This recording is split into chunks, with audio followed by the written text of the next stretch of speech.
AITA for cutting off my relationship and then getting as far away from him as I could? I had my first official boyfriend at 16. I can't say his real name, so I will call him James, and I met when we were 14 years old when some mutual friends introduced us. We were very close and we had many tastes in common. In short, we got along excellently.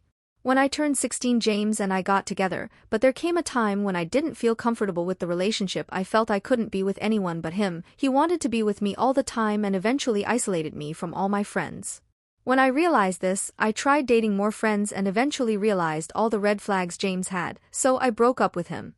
When we broke up, James proposed me to be friends again, and despite feeling very uncomfortable, I accepted because I felt very bad about ending the relationship. In the end, it ended up being the same as in the relationship. He wanted to be together all the time, not to talk to people outside his circle of friends, so a few weeks later I decided that I couldn't let this happen to me again and I got as far away from him as I could. Here is where the worst started for me. I started to talk to my old friends that I had lost contact with, and the first weeks went very well. They left me alone, but after a while, when I was alone, some of those times I saw him looking at me all the time with his eyes fixed on me. At first I didn't pay attention to him because I thought I was still paranoid, but this started to happen very often. If I went to a certain place like the soccer fields, he would show up in a matter of minutes all the time, almost all day. A couple of his friends did the same thing when he missed school or couldn't go where I was. For those who say maybe you were paranoid about what happened when you broke up with him, I was not. Several of my friends moved away from me because of this. They noticed it just like me and they got very nervous about the person following me. James was not even discreet. All the people around me noticed him. The first days I noticed him, I remember I was alone but in places with a lot of people, in the passes several times in front of me seeing me, or he would sit a couple of meters away from me.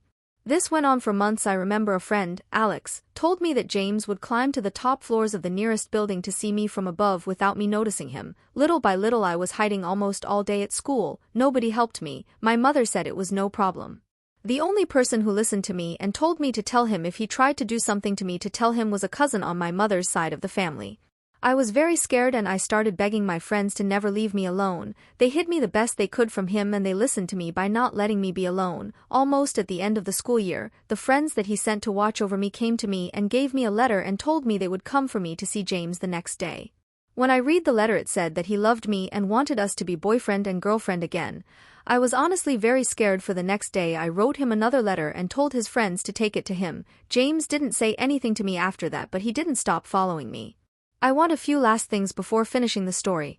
1. Not only did I end the relationship because of the obsession, but I also had a crisis about my sexuality. 2. He was the first relationship I had in my life and I did not know how to identify the red flags that the relationship had from the beginning. I would like people to tell me if it was wrong to end the relationship with him or if I had to talk to him more.